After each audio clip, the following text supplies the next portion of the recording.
Hoje o nosso bate-papo é com Luiz Fernando Freitas Camargo, professor universitário, geógrafo, doutor em educação pela USP, trabalha há mais de 30 anos com formação de professores. Ele atualmente é diretor-geral do campus avançado de São Miguel Paulista, do Instituto Federal de São Paulo. Um salve para as câmeras, professor Luiz. Então, Hélio, tudo bem? Na verdade, eu agradeço muito a possibilidade de participar aí com você desse bate-papo, que eu acho fundamental, não só do ponto de vista do Instituto Federal, mas também das atividades que você desenvolve aí no seu cotidiano, seja no Sindicato dos Químicos, seja na Câmara dos Vereadores. Você pode fazer aquele resgate, você voltando o que era o Instituto Federal? Na verdade é assim, o Instituto Federal ele foi criado em 1909 pelo o então presidente Nilo Peçanha. Na verdade, a ideia era uma escola de aprendizes e artífices, né?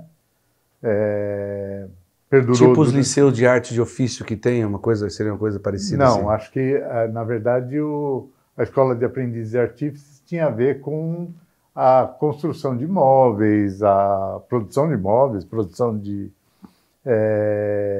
coisas muito mais no âmbito do artesanato do que efetivamente da produção industrial, né?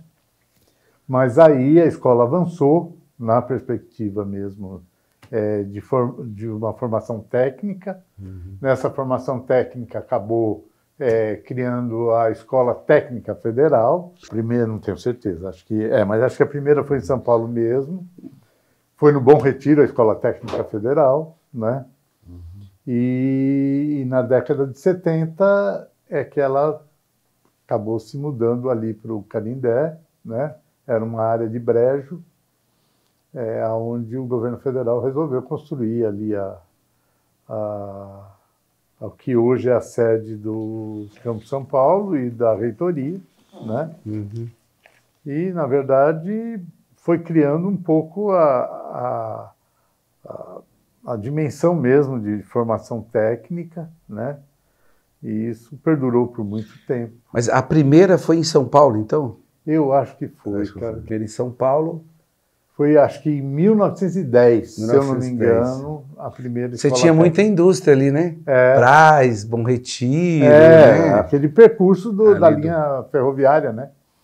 Era Belém, Brás, Belém, Moca, né? Isso. Que era o percurso mesmo. Lá para os anos 30, vai para Ermelino, Matarazzo. Isso, aí chega lá. E aí nos anos 40 chega em São Miguel. Chega em São Miguel. A nitroquímica. Na verdade, a nitroquímica é década de 30, não é 40. Ela é 36, mas ela parece que ela toma... Toma vulto e na década de 40. Porque a nitroquímica ela é montada a partir de uma empresa que é desmontada nos Estados Unidos e vem para cá. Então houve a linha do trem, perfeito, onde você transportou o maquinário já usado para fazer o tal do fio rayon, né? Que foi a primeira produção da nitroquímica. E junto com a linha do trem vem as vilas operárias. E isso é importante estar resgatando como história, né? O que vinha a ser a vila operária, né?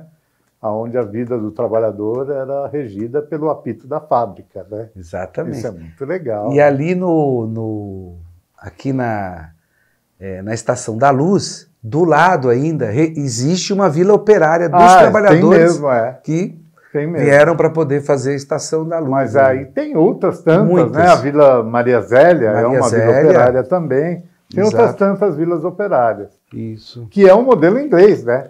Modelo inglês. Modelo inglês de produção industrial, que tem a ver com a própria Revolução Industrial, né? Uhum. E que foi sendo abandonada no século XX, né? Uhum. Por conta de que, aí acho que a questão passa, inclusive, pela questão sindical, que é a questão mesmo o trabalhador se manter com o próprio salário e, na verdade, não ter benefício de nenhuma outra natureza senão o próprio salário. Uhum. Né? Por isso, não ter casa, não ter outro tipo de ajuda que não E aí, do seu salário, né? Dos seus rendimentos. E aí, talvez isso tenha fortalecido, inclusive, a luta sindical. Uhum. Né?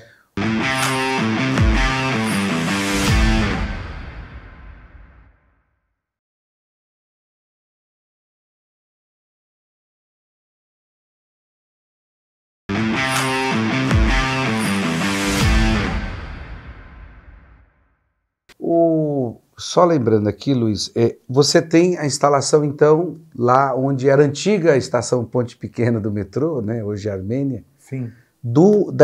que eu lembro, da Escola Técnica Federal de São Paulo. Se eu não me engano, tinha um curso de telecomunicações, o curso de eletrônica, que eram excelências, tinha mais, acho que construção civil já tinha também lá. Não, se eu não acho me que engano. não. Ainda não? Construção civil, acho que não. Na verdade, você tinha lá todos os cursos técnicos, ainda não tinha o curso superior, né? O curso superior Não, né? chega depois. Chega depois.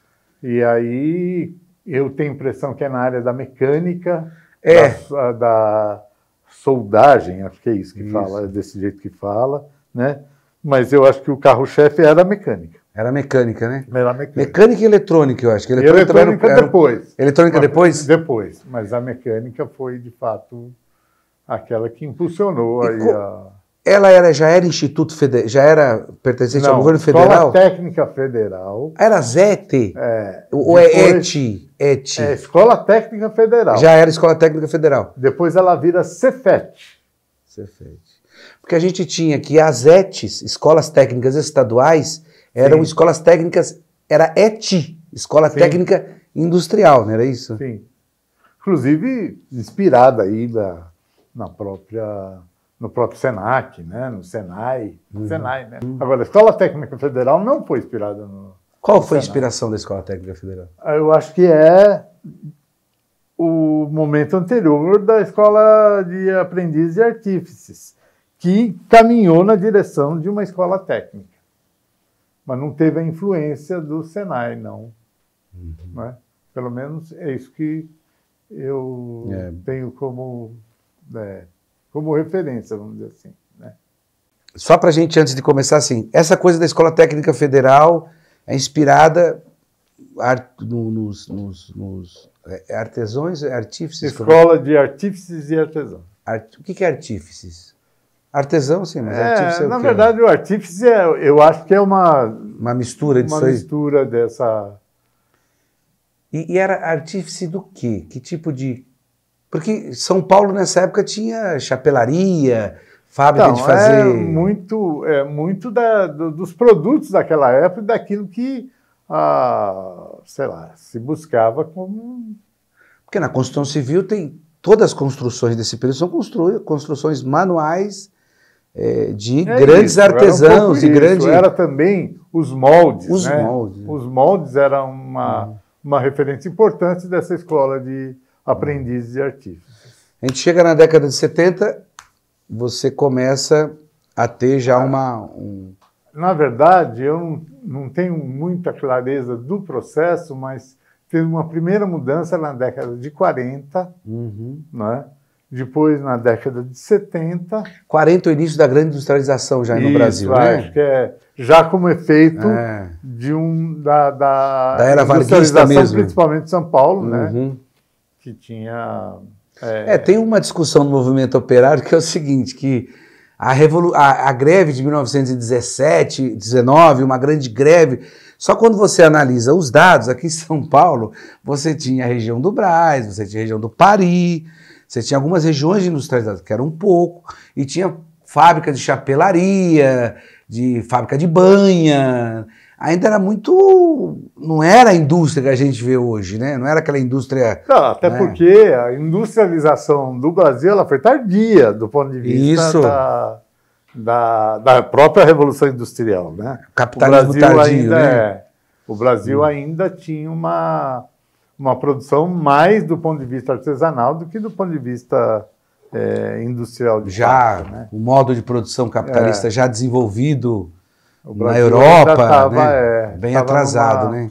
Acho que esse capitalismo tardio, segundo João Manuel Cardoso de Bueno, ele chega na década de 50. Né? Como é que você tinha algumas escolas, as escolas técnicas industriais eram escolas de excelência. Eu lembro da Escola Técnica Lauro Gomes, eu estudei no Senai, que era colado à Escola Técnica Lauro Gomes, era uma uma instituição quando era ETI, Sim. né? E a Escola Técnica Federal já era uma escola também bastante renomada, escola vestibular, dificílimo de entrar, a gente chamava de vestibulinho, né? Sim. Eu acho que não sei se ainda é vestibulinho. Tinha o SECA, que era um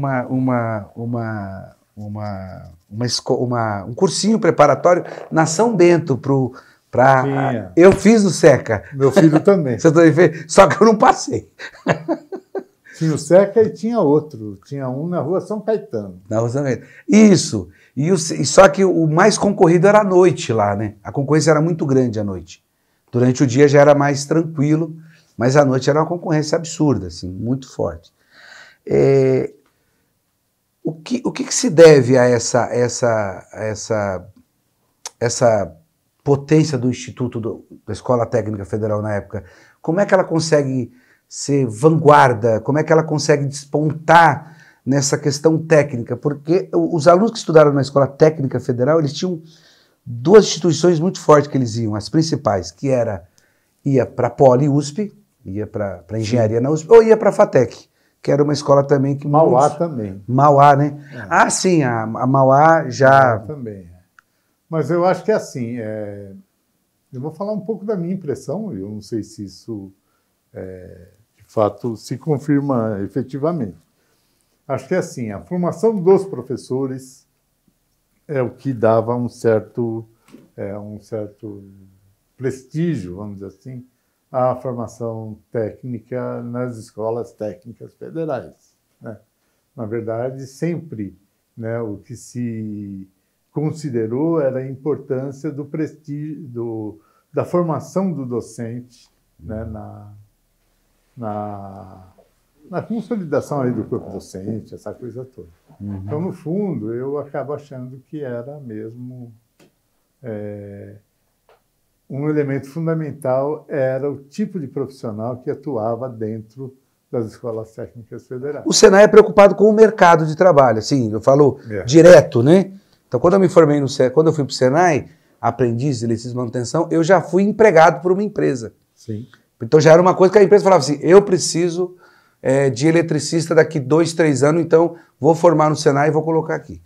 A Escola Técnica Federal era assim ou ela ia além disso? E como ela ia além disso, Luiz? Na verdade, é assim. Eu vou falar um pouco da sensação que eu acabei aprendendo quando entrei na escola técnica. Na verdade, existia um certo preconceito da escola técnica em relação a atuar junto à empresa. Uhum. Na verdade, o que se buscava naquele momento era uma certa autonomia para poder formar o estudante trabalhador na dimensão que interessava a escola técnica e não para atender o mercado. Atendia, mas não só isso. A ideia é, você se forma, você vai atender o mercado da melhor maneira possível, mas na escola você não tem esse vínculo com o mercado, você tem um vínculo com a formação. Uhum. Então, mas a proposta de curso que vocês colocavam dialogava com o mercado. Não era? Claro, né? Dialogava totalmente com o mercado. Mas o mercado não era a razão primeira da formação, né? Uhum. E isso perdurou durante um bom tempo. Agora que começa a mudar um pouco, né, essa ideia. Mas lá na década de 90, na verdade, era um pouco assim, olha, nós aqui temos autonomia e não queremos que o mercado interfira e defina a maneira de como a gente deve fazer a formação. Que entre na grade curricular, que fale quais são as matérias e tal. Não. Porque a então Escola Técnica Federal, o aluno que entrava ali tinha perspectiva de ir para as melhores universidades do Brasil. Tinha essa perspectiva, né? E aí tem toda uma discussão, é interessante essa discussão, né? Por conta de que a escola técnica ela tem uma finalidade formativa conclusiva. O sujeito se forma trabalhador, né? Mas, na verdade, na prática, o estudante vê a escola técnica como a possibilidade de uma formação mais adequada para ele poder inserir na universidade e poder caminhar. Então, é muito estranha essa história de formação integral do trabalhador. Integral aqui, por conta de que, na verdade, ninguém vai encerrar a sua formação ali. Vai para a universidade. E entende que a formação dada pela Escola Técnica Federal, ou pelo Instituto Federal, é importante para o sujeito acabar ingressando na universidade. Mas, assim, é óbvio que você forma futuramente, um engenheiro ou um tecnólogo, quando ele passa por uma formação técnica, ele leva uma experiência gigantesca para frente, né? Não é um engenheiro qualquer. O que a gente tem constatado é que a formação técnica, por exemplo, lá em São Miguel, a gente tem 2 cursos, um de informática para a internet e outro de produção de áudio e vídeo, né? A ideia é que o estudante conclua a sua formação ali, né? Mas na verdade, a gente sabe que ele não vai concluir, que ele vai adiante na universidade. E o que a gente tem percebido é que esse estudante ele tem um plus a mais. Ele tem esse plus em função de que a formação técnica dá uma visão mais abrangente para esse estudante, na perspectiva de ele compreender aquilo que a gente busca na formação, que é uma visão de totalidade. Então, quando esse estudante ele faz o curso técnico, ele tem a possibilidade também de, além da formação geral, ter uma visão mais abrangente, mais integrada do mundo. E isso facilita com que ele acabe entrando no... Ele sai como um profissional tecnicamente capacitado, com a sua perspectiva de ampliação. Está considerando isso, que ele sai. Tecnicamente bem formado. Mas a gente considera que ele sai com uma visão mais integrada do mundo. Pela experiência que eu tenho, o aluno oriundo da Escola Técnica Federal Antiga e aluno do Instituto Federal hoje, ele sai com uma qualificação, até porque o corpo docente tem condições disso, tem espaço para isso, para que ele saia um profissional que vai ingressar nesse mercado de trabalho, e eu tenho experiência própria aqui, eu sei. com essa condição avantajada, assim, essa condição bem melhor. E com a perspectiva de desvendar um mundo ainda que ele possa estar indo mais adiante do que o outro. Isso é muito interessante. Na verdade, acho que é isso, né? No fundo, e aí eu defendo essa ideia de que a gente está num processo de desmanche das profissões, né? Porque, na verdade, aquilo que formava o profissional dentro de uma perspectiva focada, isso já não está mais rolando.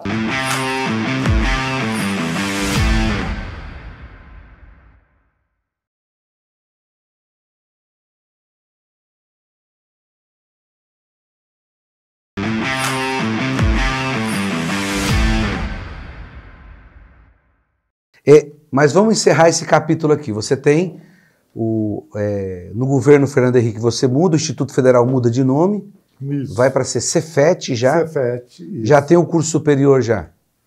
O curso superior, eu posso dizer, no campo de São Paulo, dos institutos federais. Do Brasil todo, não? Do Brasil, não sei dizer. Mas lá começa em 2001. 2001 e o primeiro curso é o curso de Física. Tem um amigo meu que já não está vivo, mas começou a fazer, se formou em Física na Cefet, lá aqui do Tietê. Eu acho que o primeiro curso foi Física, o segundo, me parece, não tenho certeza, foi Geografia. Geografia. Pelo menos nas licenciaturas. Eu não sei nos outros cursos, eu não sei. Mas aí no governo Lula muda de nome também? Não, continua como Cefet. O quê? No governo Lula. É no governo Lula que a transição de Cefet para Instituto Federal. E o que muda essa transição? O que de novo aparece? Isso é importante. Isso eu acho que talvez seja a maior revolução, vamos dizer assim, dentro das escolas técnicas, que eu chamo de escola técnica, que depois virou Cefet, que depois Instituto Federal. No governo Lula, o Instituto Federal ele vai ter 50% das vagas destinadas à formação do ensino médio integrado ao ensino técnico. 50% das vagas. 20% das vagas destinadas à formação de professores. E as outras 30%, pode ser os bacharelados, pode ser cursos, pode ser inclusive incrementado nos cursos médio-técnico integrados, né? Pode ser outros tipos de cursos. Então, na verdade, a gente tem necessariamente a formação de 50% de estudantes nos cursos médios técnicos integrados, 20% na formação de professores. O resto pode ser bacharelado, pode ser outros cursos. Pode ser pós-graduação, essa coisa toda. Curso técnico junto com a formação do segundo grau, eu acho que aí a mudança na LDB, é isso? LDB que muda isso? Há uma mudança nos anos 90 de que você desmembra o curso, você não pode mais fazer o curso. Foi o governo FHC que desmembrou. Desmembrou. Formação tipo, técnica de um lado, formação geral de outro. O Liceu de Arte de Ofício ele faz isso, o Senai também faz isso. Faz, né? Não tem mais o curso técnico junto com o curso normal de segundo grau. Agora, foi no governo Lula que se retomou o médio técnico integrado. Agora, o que tem de interessante nessa história é um pouco de que a formação técnica requer necessariamente a compreensão do mundo a partir da formação geral. Coisa que tinha sido apartada no governo FHC e que retorna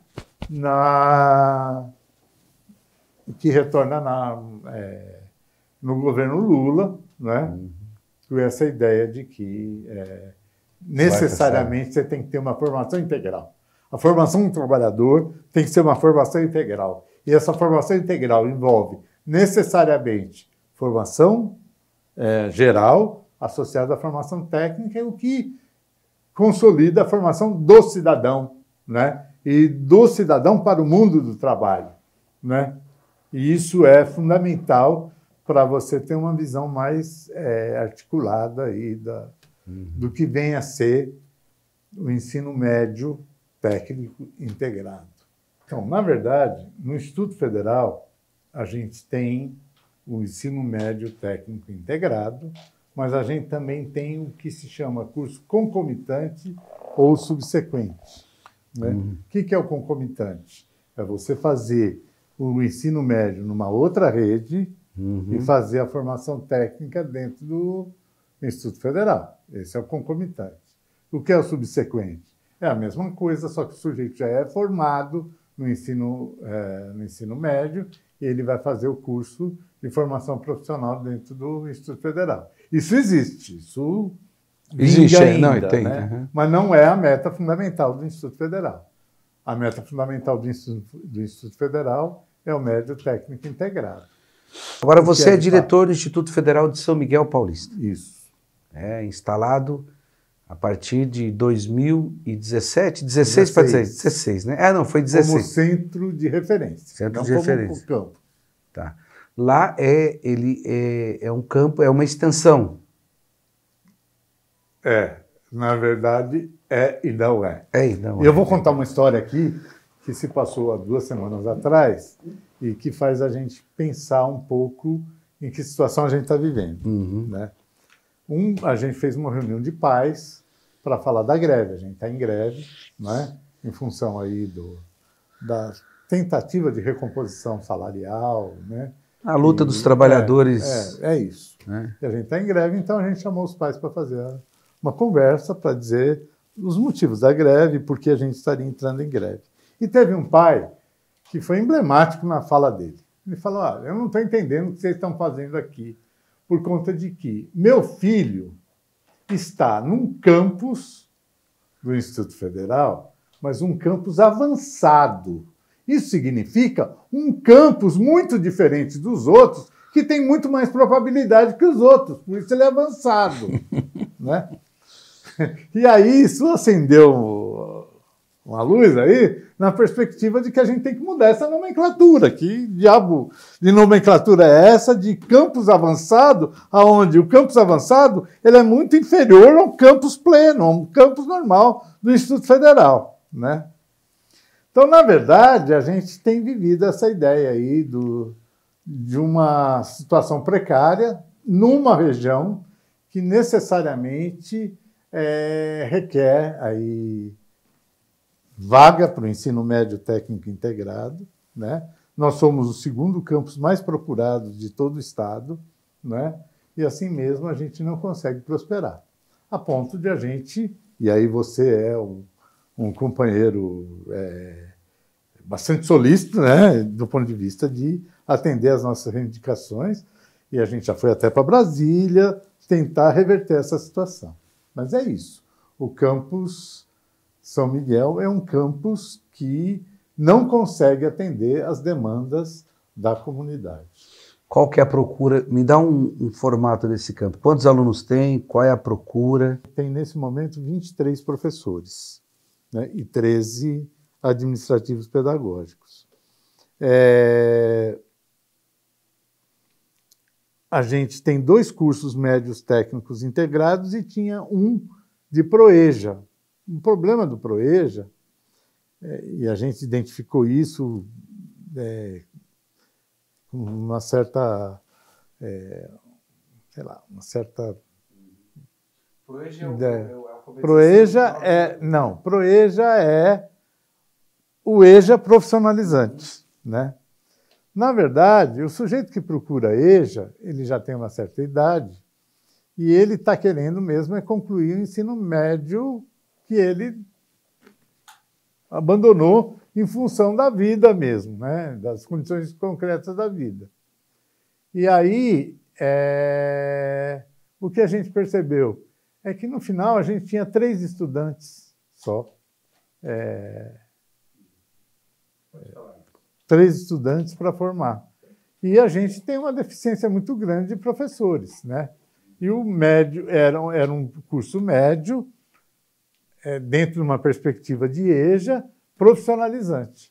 Então, o que a gente fez? A gente substituiu, ou está tentando substituir esse EJA agora por um novo médio técnico integrado em design gráfico. Então, nesse momento, a gente tem por volta de 400 estudantes, né, nos 2 cursos, está tentando implementar um novo curso integrado também de design gráfico, né? E a gente teve no último vestibular 18,5 candidatos por vaga. 18,5? No curso de informática para a internet e 11,5 candidatos por vaga para o curso de produção de áudio e vídeo. Bom, a gente vai encerrando esse programa de hoje. Voltamos com a segunda parte semana que vem, tratando aí dos institutos federais com o nosso diretor do Instituto Federal São Miguel Paulista, Luiz Fernando.